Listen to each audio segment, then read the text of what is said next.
Hello and welcome to Your Employment Matters. I'm Beverly Williams and I'm here to help you navigate your career. This is for anyone who's searching for their dream job or promotion, or perhaps you're just looking to hang on to the job you have. Today's work environments are multi-generational, multi-religious, multinational, multiracial, and multi-gender identity. Add market disruptors like Amazon and Lyft, along with the addition of AI, and it's easy to see why finding and keeping a job is such a challenge. Employment success and even employment survival depend on your ability to adapt. That's why my goal for this 30-minute podcast is to first advocate embracing change and differences, and second, to encourage you to proactively assume responsibility for your career. Get your work week off to a good start by listening to Your Employment Matters every Monday. Find out how to own your career and get the best practices for making your employment matter.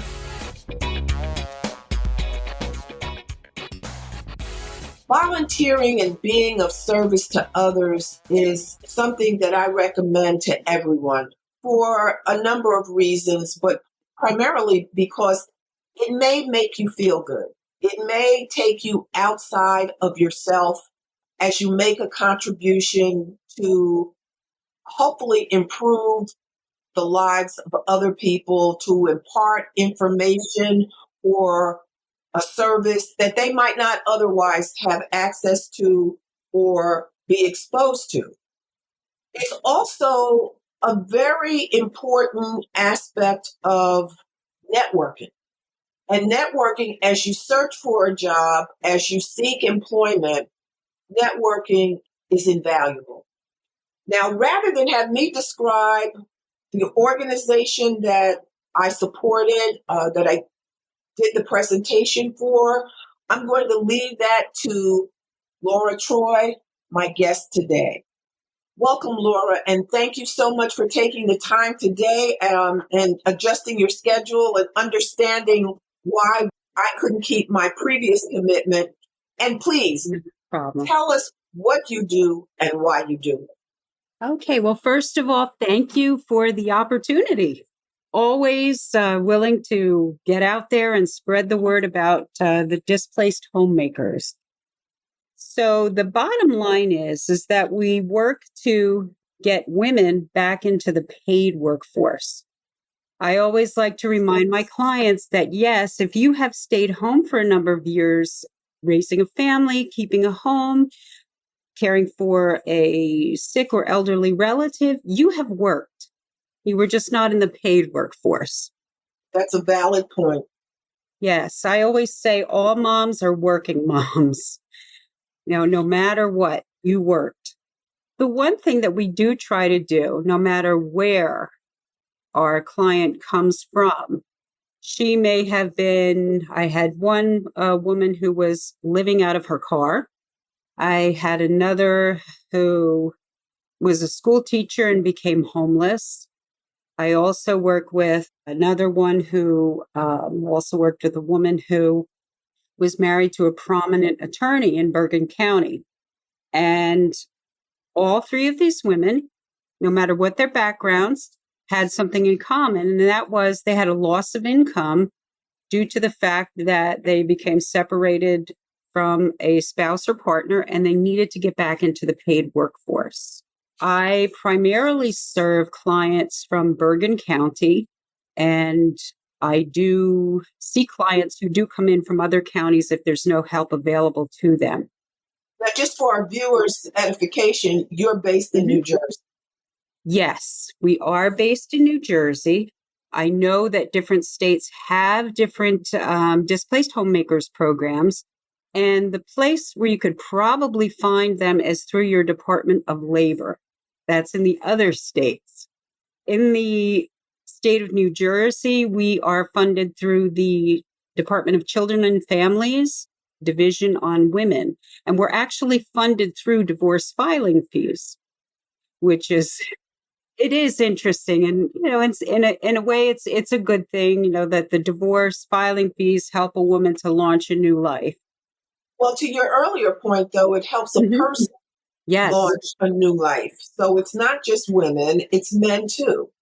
There may right, be right. fewer men, but they can take advantage of the program too, and some have not Absolutely. the numbers that women have, but some men have availed themselves of your services. Yes, yes. In fact, I'm working with a gentleman right now who has gone through a divorce and he's a single parent of a disabled child. So yes, we do, we do. I mostly refer to women, but yes, we do serve men.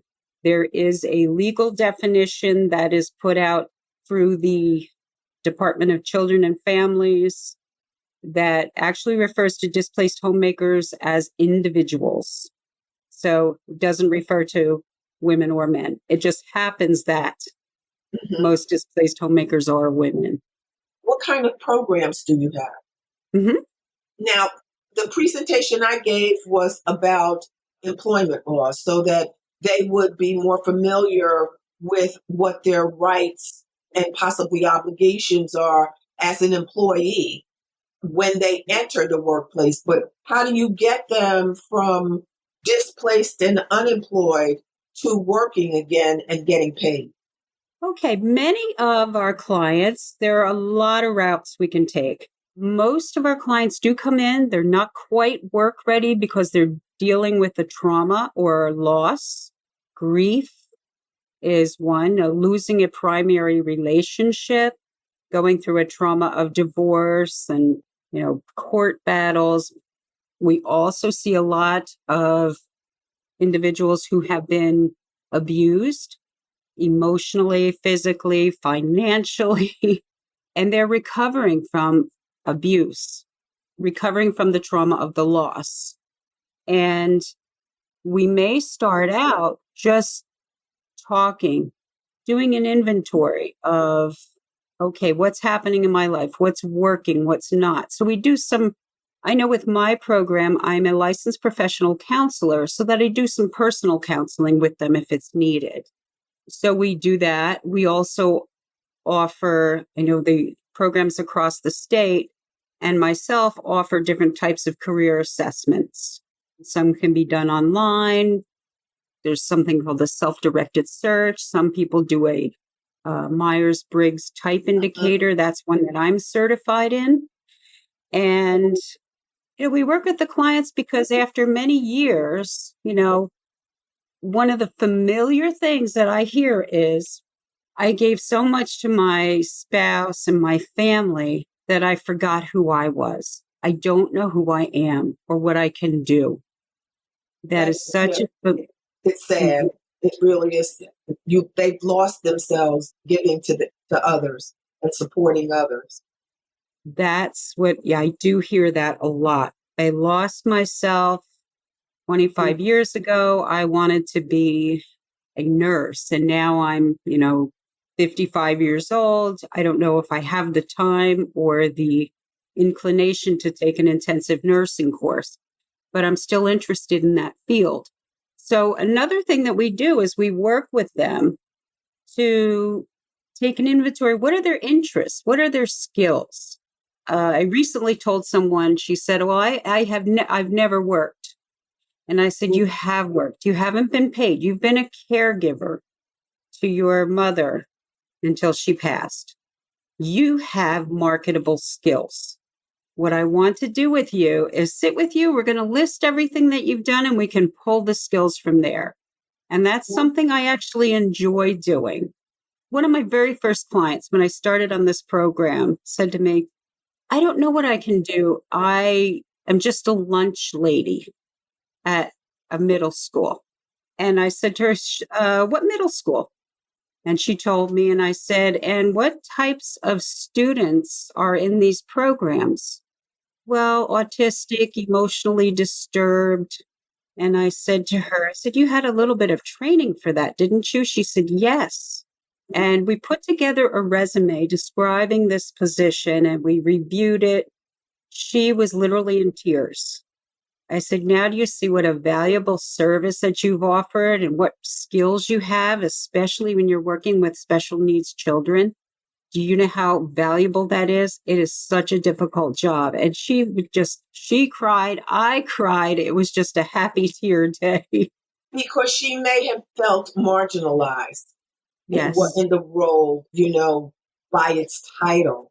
And it's not just older people, younger Right. people, their parents may have decided what they were going to do after they graduated from high school, what they were going to be now that they were adults, and pushed them down a certain path, or they may not have known what they wanted to do. And what you do for these displaced homemakers is valuable to young people just starting out.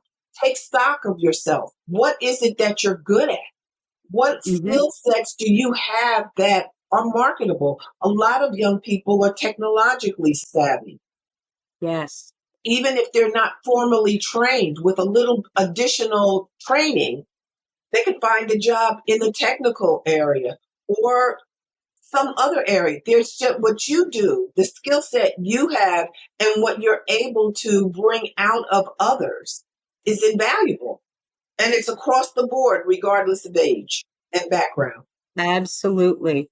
And some of the women I talked to, they're like, wow, if I could just rewind things 30 years. I not only see clients, say in their 40s, 50s, and onwards. I do see my youngest client was 19 years old, and she was married and trying to support her husband through college. And we sat down, we talked, and, figured out her interests, very artistic, creative person who had this bit of an entrepreneurial streak. But she said, I want to learn how to do nails. I want to learn how to do nails and do the nail art. So we did that with her. I said, well, you want to probably work in this field first, see how the business runs before you jump into it immediately. And that's what she did. She took her training, became employed, and was on her way to learning how to run a business, all Right. while her husband was, in school. And that's another thing I want to point out is that you don't have to be divorced. You don't have to be separated, but sometimes family situations, a spouse becomes disabled or they become unemployed or underemployed. And the displaced homemaker is the person who is now trying to, come out, upgrade their skills, get back into the job market to support the family. No, I'm glad you said that, because at first I would not have thought about it that way. You think of loss, divorce, separation, death of a loved one, change in circumstances. And change in circumstances can mean almost anything. Yeah, and Like you said, this is underemployed people, at least from 2008, 2009, there were a lot of people who lost very high paying jobs and were able to find jobs that paid substantially less. And they became underemployed. And what that meant. absolutely. And the spouses, the partners, had to find the job to help supplement the income that had been lost. Exactly. Is there any psychological support, emotional support that goes along with this? What we do is another service that we do offer in many of our programs is that we offer support groups. We bring on people who maybe are going through the same thing. And we've been doing Zoom. We've had a few support groups where people would talk about their experiences, and it might be that one of our clients will say, I went through something similar and here's what I did. You might want to see if that'll work for you. The other thing is I also will tell them, look, I am your counselor. However, I am also a human being and I've been there. Here is something I tried. And, one of the reasons I did sign on to get into this type of program is actually I learned about it through my mother's divorce attorney. Whew, gosh, over 20 years ago. She was going through a very acrimonious divorce with her husband, and she needed to get out there and develop job skills. She worked as a dental assistant in the early 60s. And I think picked tobacco down south before I was born. And then, Not, and yeah, then there's not much. That's not a job that's readily available, at least in this area. I don't know what you're right, speaking tobacco, because my grandparents had a tobacco farm. They right. And aren't that doing was it here. North Carolina. Yeah. Exactly. That's where it was, North Carolina. Oh, okay. Yeah, my father was stationed at Camp Lejeune back in Ah, the day, and that's how she met him. She was assisting an aunt of mine whose her husband, my uncle, was in the Marines, and then they met through them. small world. Yes, and and she was doing whatever she could to help bring some money in. But she said, since then, she said, I hadn't worked. And I said, well, you worked. Mom, you worked. The sad thing is we don't put much value on the homemaker, and the child raising part of the family. But it was at 1999, somewhere in there, her attorney had said to her, there's a program that helps women such as yourself, displaced homemakers. And she went to the program, and she was staying with me at the time of the divorce because she, other long story, and she was talking to me about, what kinds of things she was doing and working on with the program. At the time, I was in graduate school because I was a career changer. And I just got more and more interested in, I was going to be a marriage and family therapist, but this career and helping people in this way sounds so much more appealing to me. And she was talking about how she had a support group to work with her. She had a counselor. She had personality assessment. She went to massage therapy school, and at the age of 57, she was the oldest person in her class. And she did so well, and that was what she had wanted to do. And she did that and also ran an antique business in upstate New York with my aunt. So the program just, I would see her leave in the morning sometimes to go to the program, and she was like, oh, and then she would come back at the end of the day, with, uplifted. And I'm like, wow, that's what I want to help people do, is start to see their worth. Exactly. Exactly. I remember I used to sit in my office. There was a big window, and I could see people, other employees on the other side. There was an atrium in the center, and I could see other employees walking back and forth on 3 different floors. And I would sit there and think to myself, I have no clue what they're going through. I have no clue what their home life is like. It may be that when they come to work, that is the highlight of their day because they're Mm-hmm. miserable when they get home. I don't know that they're being treated well. I mean, not that it was my business, but you don't. I tend to think about these things. It's like I'm inquisitive. You call it nosy or whatever, but I think about things. And if things don't seem to make sense to me, I have to try to figure it out. But I know it was almost like watching ants, they going Mm-hmm. about their business routinely.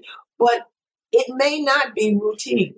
It may be that it's difficult for them to put one foot before the other because of how they're living, what their life is like, how they're being treated, how they're being addressed, that they're being marginalized, that they don't feel that they have any self worth because no one has made them feel that way. And I don't know what that feels like because my father always made me think that I could do anything I wanted to do. As long as I worked hard, as long as I put in the effort, I could do anything and be anything I wanted. And I never doubted it. But I realized, especially as I grew older, that everyone didn't have the benefit Right. of anyone having that kind of confidence in them and speaking that kind of confidence to them. I really valued my father's encouragement because everyone didn't get it. Everyone didn't That get it. is very true. Very true. I see women who they have, what do they call that? The imposter syndrome. I have it to a degree too sometimes where they come, oh my gosh, I can really do that. Yeah, you can really do that. Yes, you are very capable. You're very competent. You know what you're talking about. And sometimes I will tell a person, who's the expert on you? Not me with the degree, you, the person. Yeah. You are the expert. You know you the best. And I'm just here to support you and guide you. I got a Because job once, and I was in this meeting, new.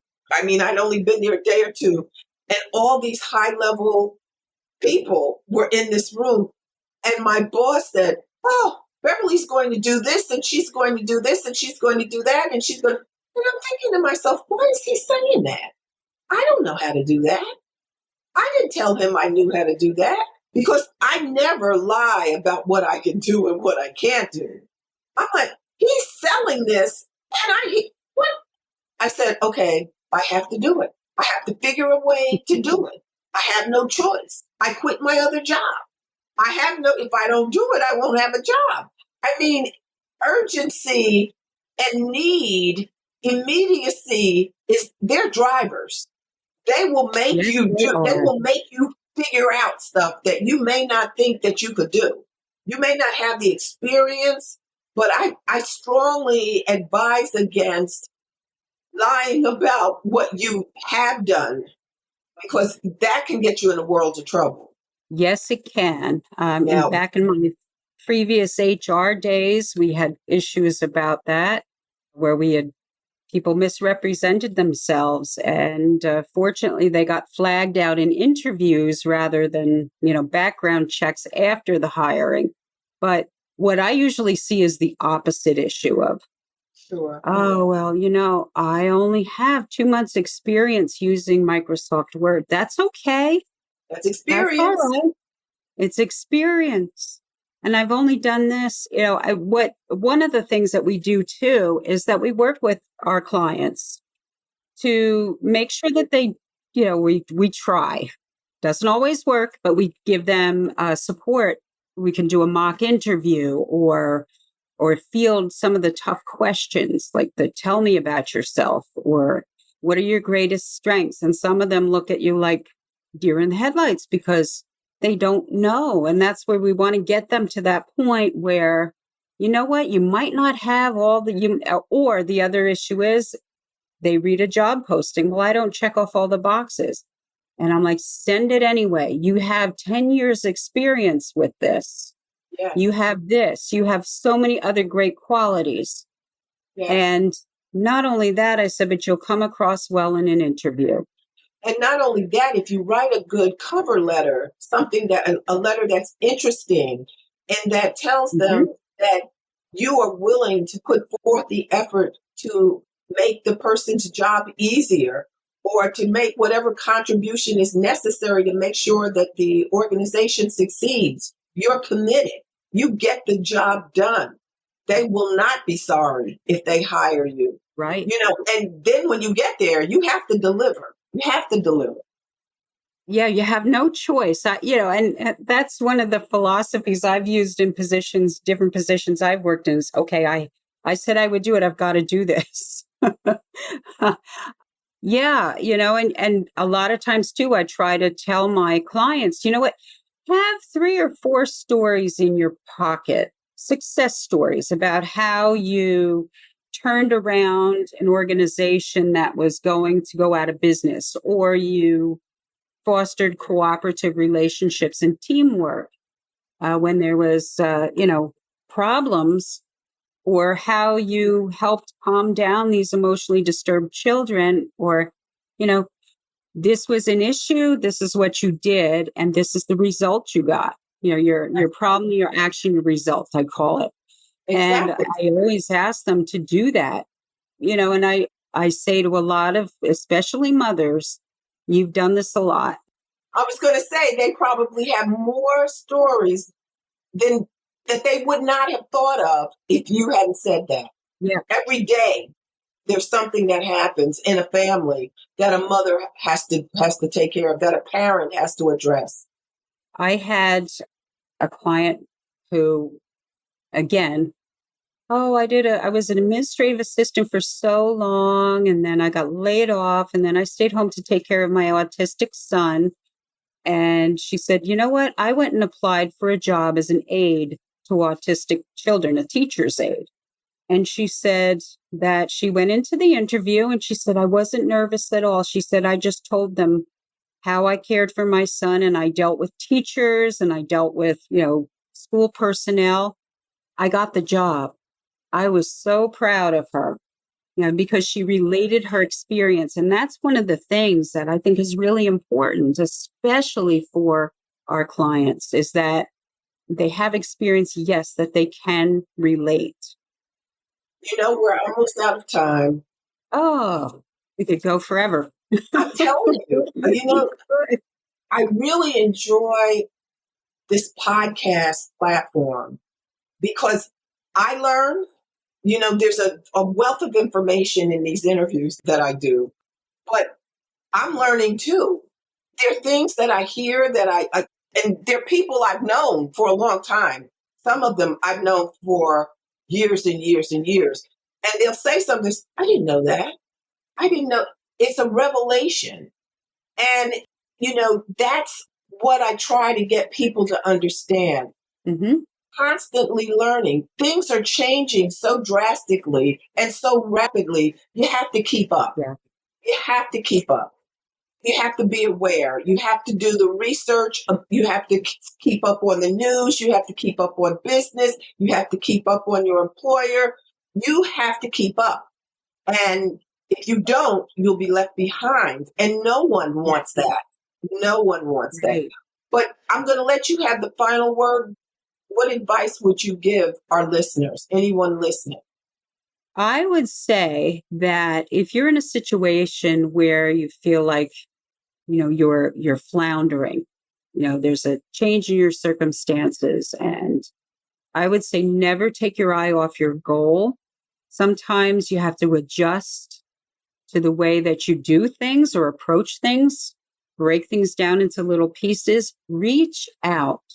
The New Jersey Displaced Homemakers, actually, we have a network. I serve as president of the network, which is a big honor. We have a network of 20 centers across the state of New Jersey, every county except for Union and Hudson. Reach out to those centers. Services are free. If they're not, they're very low cost. Reach out to the centers. If you're not sure where you should go to www.dhnj.org, and that should take you right there. Laura, thank you so much. I sincerely appreciate you taking the time to speak to me and hopefully to the people listening. And to anyone listening, if you know anyone who can benefit from Laura's organization, please tell them about it. Word of mouth is the way we spread information, social media. Please consider, if you're so inclined, going to Amazon or barnesandnoble.com or independent bookstore and purchasing my book, Your GPS to Employment Success, How to Find and Succeed in the Right Job. Until next time, bye-bye. Thank you for having me.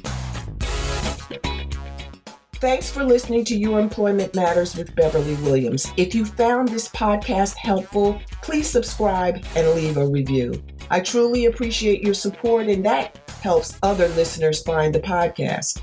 If you have a comment, question, or suggestion, you can reach me at baWilliams@youremploymentmatters.com. My book, Get the Job Done, is available on Amazon.com and barnesandnoble.com. Please join me again next week. Until then, remember to embrace change and differences.